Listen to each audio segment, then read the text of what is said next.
Right. We're rolling. Under a bushel, I didn't know that. What? Are you giving me a light under a bushel hairstyle light only? Go on, bro. What do you want to talk? Because if you're not talking to me, I'm going to start talking. So what is your point? My point is this. What is the question? Sorry. Yeah, like what are you here arguing for? So I'm a Christian, Yeah. and I believe that in Jesus Christ is the truth that the world needs. It's the truth that you need. It's the truth that I need. It's the truth that all these good people need. They need to follow the Christ, who is the Messiah, promised of God in the prophets. And by doing that, we improve ourselves, we improve our society, we improve our communities. We're on the truth because we have a moral obligation to be on the truth. So are you trying to abolish other religions in this country? I believe that other religions, including yours, if you're not a Christian already, should convert to the Christian faith. So I'm personally an atheist. So what do you propose to actually do to go about that? Do you propose to ban Muslims or? No, I'm not proposing that we ban Islam. No, because if you ban anything, you make it popular. But I'm curious if you object to the fact that in Saudi Arabia Christianity is outlawed. Are you aware of that? No, I don't know. What a surprise! But yeah. So like, You're going to have to speak up for these good people. yeah. So like, what are you? So what are your plans to change how things are? Well, I think that we have to start with ourselves. We have to. Let me ask you this question: do you think that we should oppose? Is there a bit of a German twang to your accent? Where's your accent from? French. So the French know a lot about what it means to live under Nazis. Were the French right to resist Nazi ideology? Yeah. Why? Well, because it depends kind of on it kind of depends what you mean by resisting. Well, the French resistance. Were they right, morally right or morally wrong? Well, they kind of had to do this to. We know what they did, bro. I'm asking you whether they were morally right or morally wrong. Yeah, like I think morals are subjective. So you don't think, so let's be clear, the atheist isn't sure whether it was right to stand up to Nazis. Because to me, like morals is a subjective concept. So There's you, no nothing. and this is why the Christian faith is better than atheism. Because here is a Frenchman who should hopefully know everything that the Nazis did to the French, and yet he can't condemn Nazism. Never said that. So you do think it's right to stand up against Nazism.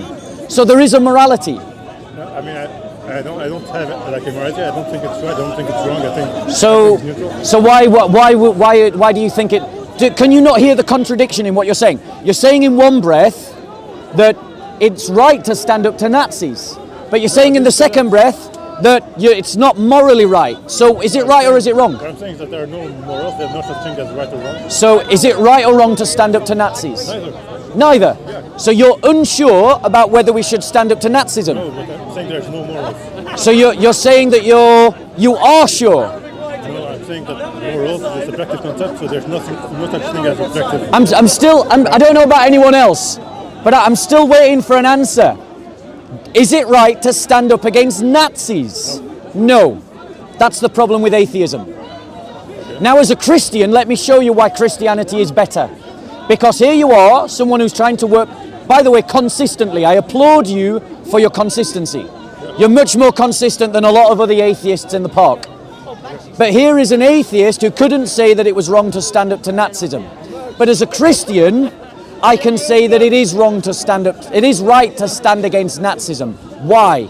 Because as a Christian, I have a belief in justice. Guys, film or talk, right? Like in terms of Christianity, we have a sense of right and wrong, we have a sense of justice, and Nazism contravenes that sense of right and wrong and that sense of justice. So it is morally right to oppose Nazism. Okay. So now I've demonstrated why Christianity. Now tell me, in your heart, in your feelings, which do you think which one resonates more with you? Your logical position or my Christian position, however illogical you think it might be? I think like as an atheist, like my kind of morality is neutral. So there's nothing really that's right or wrong. But like as a Christian, I think there has to be some morality that makes things work together. And I think we need to adopt some morality that minimizes the violence in this world. So as long as we define a right to defend against oppression. Brilliant. That minimizes violence. So now we've established that we can stand against oppression. Yeah. So you've established a morality now. Yeah. On what basis? That's I define the morality. You define the morality as a purely elective choice. But what makes your morality better than, say, for instance, the Nazis' morality that saw conflict as a good thing because it advanced the social Darwinism of the species? Yeah, because it leads to more death and more violence. But why is that wrong? It's not necessarily wrong. There you go. So there are different sets of morals. So- and we need to choose the one that minimizes the violence. Why must we choose the one that minimizes the violence? We don't must, but it's better for us. As a, Shall I tell you why you're arguing that way? You're arguing that way because whether you're willing to acknowledge it or not, you have been influenced by a Judeo-Christian heritage. You're arguing that way because God has put in your heart the law that he promised to in the scripture. Your creator has put that law there. And that's why even though logically from your atheism you can't get to the position you're arguing for, your instinct is to argue for it. And this is one of the evidences of the creator. An evidence that you should accept because your own nature is fighting against your logic. I think that Jesus tries to always get the morality that minimizes violence. Christ himself said, "Blessed are the peacemakers, for they shall be called the sons of God, that they shall inherit the earth." Yeah, but does he try to minimize violence in the world? He teaches, let's just look at this. Yeah, but answer the question, does he try to minimize violence? Or? He teaches, look at his teachings. Yes, they do, and that's why I'm going to show you his teachings. Listen to what he says. He says, listen to these and ask me, and listen to them. Blessed are the gentle, for they shall inherit the earth. Blessed are those who hunger and thirst for righteousness, for they shall be satisfied. Blessed are the merciful, for they shall receive mercy. Blessed are the pure in heart, for they shall see God. Blessed are the peacemakers, for they shall be called the sons of God. I see. So like those are like examples for. These are the characters. These are the characters that the kind of characterization of the kingdom community, the Christian community. Yeah, I see. Like that in itself does not prove that he's trying to minimize violence in the world. Well- for example, take homosexuals. What about it? Yes. So like he condemns homosexuality. He does. And yeah, Do you show me where he teaches violence against homosexuals? I'm not sure. Does he? He doesn't. Doesn't? It doesn't. What he does affirm though is that homosexuals are made in the image of God, which means that they have a dignity that is independent of their sexuality. Yeah. You have a dignity because you're made in the image of God that is independent of your religion. I have a dignity that is made in the image of God that is independent of my politics. This is Christian teaching. This kind of equality that we all have independent of any other factor, you were born with it, is a gift from God. Now tell me, does atheism, a truly atheistic logic, does that accredit human beings with that kind of dignity? Didn't get the question. So I have just explained how Christian teaching gives each person essential dignity, independent of every other factor. You're born with it. You're born with it. It's a gift from God. No one gave it to you. No one can take it away. You can take it. You can not live up to it. You can live below that dignity.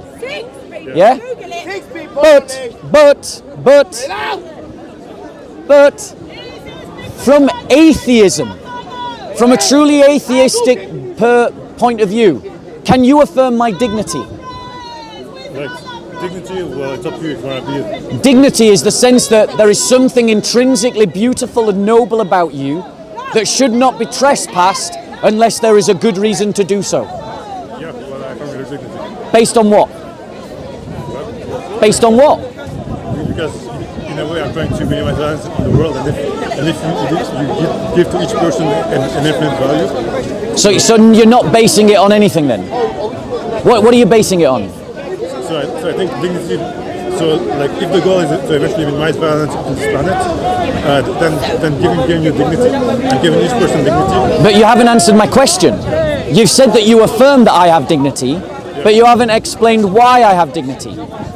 Because I would like each person to have dignity. So you're saying treat other people like you want to be treated. You're appealing to the teachings of Jesus. That's what Jesus taught. He said, do unto others as you would have done unto you. Love your neighbor as you love yourself. So you're appealing to the laws of God. And you're appealing to the laws of God because God wrote them on your heart. And this is an evidence of the Creator. So once again, your heart is calling you to your Creator. Do you agree that we have a moral obligation to stand on the truth? Depends on what do you mean by stand on the truth? Do you believe there is such a thing as truth? Yeah. Right. If there is such a thing as truth, yeah? If there is such a thing as truth, you've already abandoned atheism. Because truth corresponds to reality.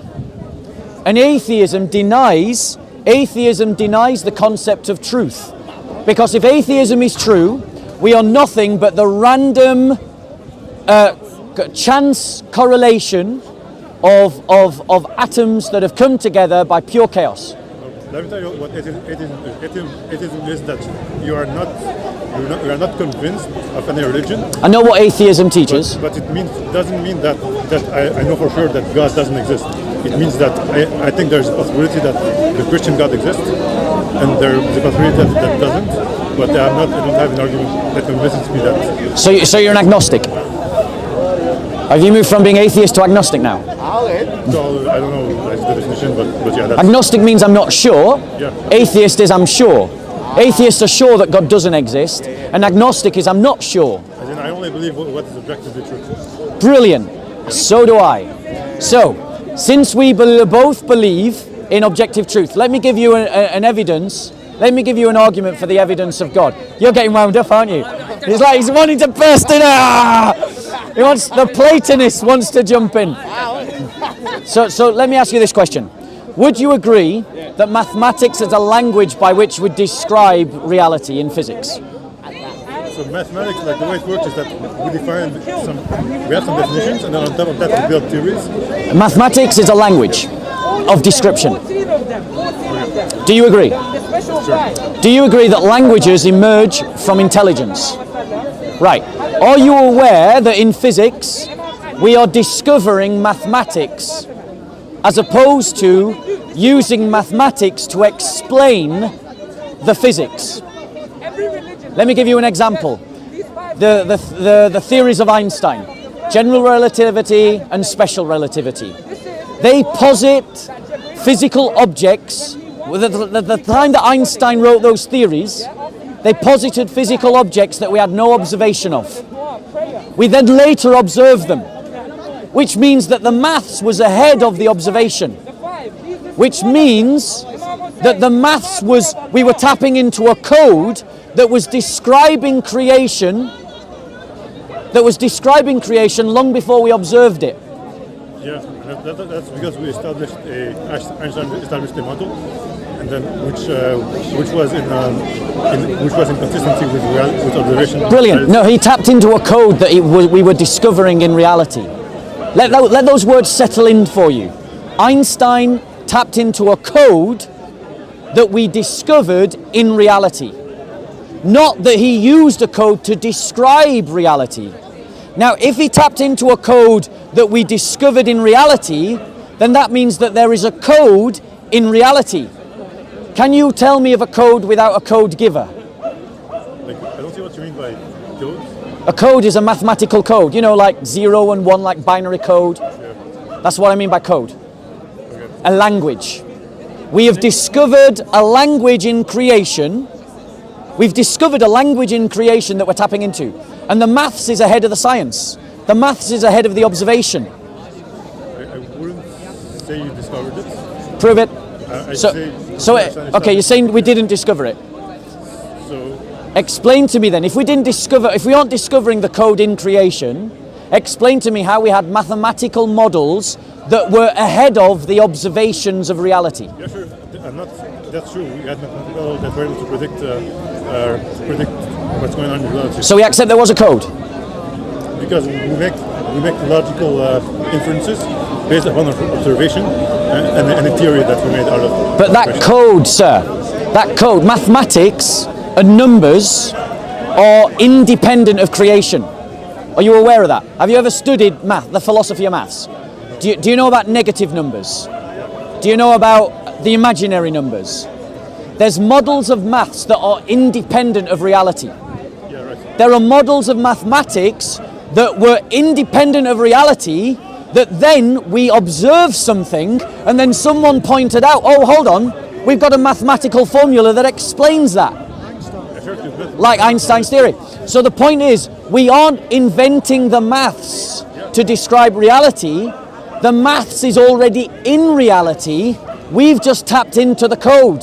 So I'll ask you again. Is there such a thing as a code without a code giver? Is there such a thing? Yeah. There is. Maybe. Prove it. Give me an example. But I'm saying maybe not. Well, I'm saying that we cannot think of any example of a code without a code giver. And the reason why we can't think of an example of a code without a code giver is because such a statement is illogical. So logically, where there is a code, there is a code giver, and that means there is a mind, which means that there is a God. Why? You don't really get why. I mean, yeah, like, there are codes, there are objective realities, but why is there necessarily a mind, like a God? So give me an example of a language independent of mind. And also you have to prove that God is all powerful, and that God is... Let's just, because you're not really addressing my first point, but let's address your point. If we accept as a truth that there is a code in creation that we're discovering, and that points to a code giver as the one behind the creation, I think that it is fair to ascribe to that code giver the idea of almighty, all-powerful. Because if that code giver is the one that gives the code and organizes the entirety of creation, I think it's fair to call him almighty. Why not just launch this? So like, it's like you, let's say you can create an artificial intelligence. Are you going to actually address the points that I'm making? No, I'm not addressing the points. You're not artificial intelligence. So here's the points that I'm making. One, there is a code that we are discovering in creation that is called physics. It's called mathematics.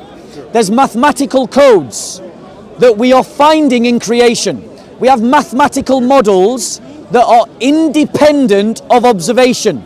And then we have observations that match the mathematical models that we're building independent of observation. That means that we are not using the maths to explain the observation. The coding is there independent of our observation. And we are simply tapping into a code that is present in creation itself. And if that code is independent from our observation, then that means it is arising from a mind. No. Because, firstly, let's go back into what mathematics is. Do you know that mathematics is a language? Yeah. Right. Can you think of a language that doesn't arise from intellect? No, but it doesn't mean that. No. Every observation of language is connected to intellect. Sorry, if I can't think of it, doesn't mean that it's not possible. Because I'm only human, so I can't really conceive such a language. But I thought you based your assumptions on what was true. If every observation of language emerges from intellect, then it follows that until we find the opposite, we can assume rightly that the language you find in creation has arisen from intellect. Unless you can give me an example contrary. No, that's actually the burden of proof fallacy.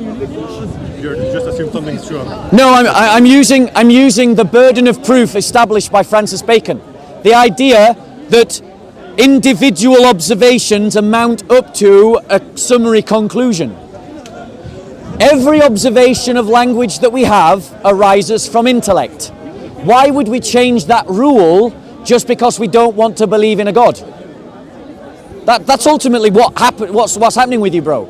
You don't want to accept that there is a God behind creation, and so you simply say that we have observed a language, but it doesn't necessarily come from intellect.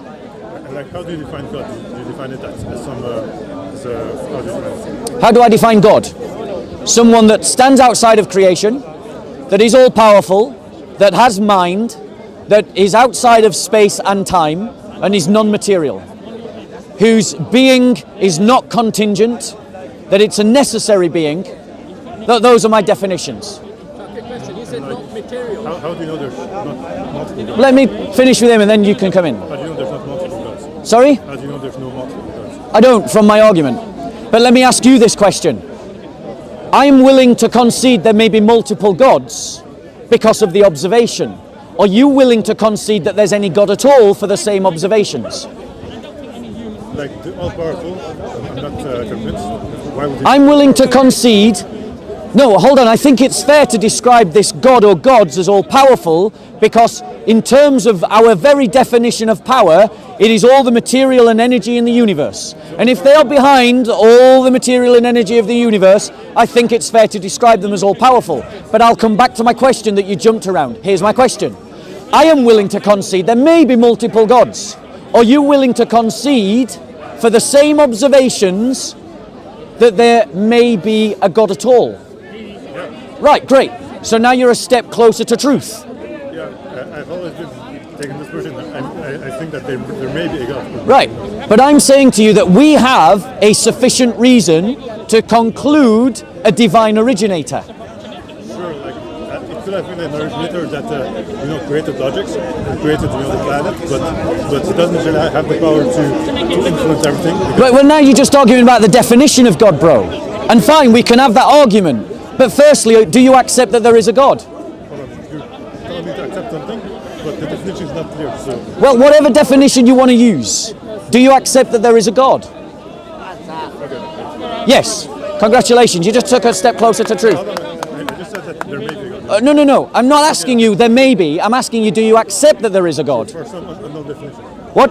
For some unknown definition. Okay, so the brother has started the conversation as an atheist, but now he accepts that there is a God. Okay, that's good. So congratulations. Well done. Right, now I want to give you the reason to believe in my God. Okay? Can you prove to me that he's all powerful? Yes, I think I can. If we define all powerful as being greater than the sum energy of all known energies, Greater than all powerful means that he has the complete control of everything that's going on Earth and in the universe. yes, I believe that. I believe that. Okay. So if you agree with me that the definition of all powerful means power greater than all other energies, Listen, he wants you to follow one do you God. understand? Follow his one God, not anyone That's else. correct. He knows that already. He knows that already. We've already had an example of Islamic bad behavior. Here we're going to have it again. Talk shit all you want. There you go. Sorry. We're having a conversation. He doesn't want to talk to you. I don't want to talk. You're just going to have to tell him to go away. Yeah, he wants you to go away. Okay? So here's what I would like you to do. Because there's other talks that I want to have, right? I want you to go away and research this over this next week. Okay? Research the prophecies that talk about Jesus Christ in the Old Testament. Okay? Because what you will discover when you research those prophecies is that over the course of 1,000 years, independently, are you listening? Different people spoke about a coming figure. And this coming figure describes Jesus Christ. It describes where he was born. It describes the circumstances of his birth. It describes the circumstances of his life. It describes the circumstances of his death. And it describes the circumstances of him rising again. Now, Assuming you believe in what's one second. I want you to go away and to do this research. Because you owe it to yourself to know what you have disinherited yourself from. France was once called the daughter of the church. It has played a huge and fundamental part of the history of the church. It was the defender of the church. It was a contributor to Christian civilization. That is your heritage as a Frenchman. And when you disavowed Christianity, you didn't just drop a set of doctrines and beliefs. You dropped an entire heritage and culture and a way of life. I think that's there's actually a problem the world is that people define their religion based upon their heritage, and I think that shouldn't be the case. I think each person should decide upon independently of which. I agree. I agree. Son of terrorists will become terrorists because their heritage is terrorist. And indeed, we see Muslims become terrorists because Muhammad was a terrorist. So, in terms of and France is experiencing that right now. How's that working out for you? So, in terms of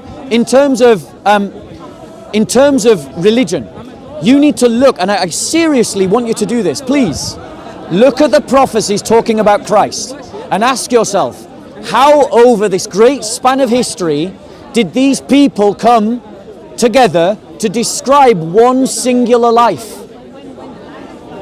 Because that is an evidence that this God that created the universe is involved in the universe he created. The God that you now accept exists has shown that he is interested in what happens in the world through the person of Jesus Christ. And the evidence for that is the prophecies over 1,000 years that describe one life.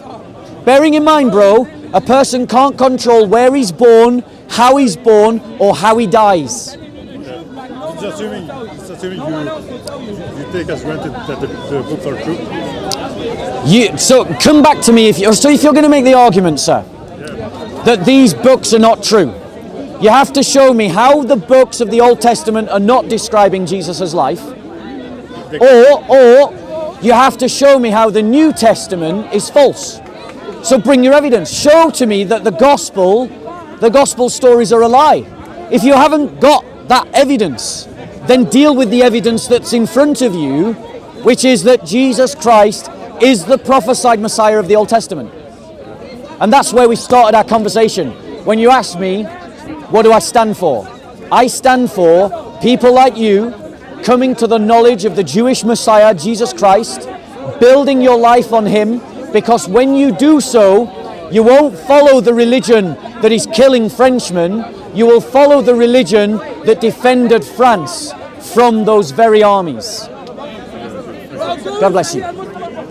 So, any other questions before I go on to my next talk?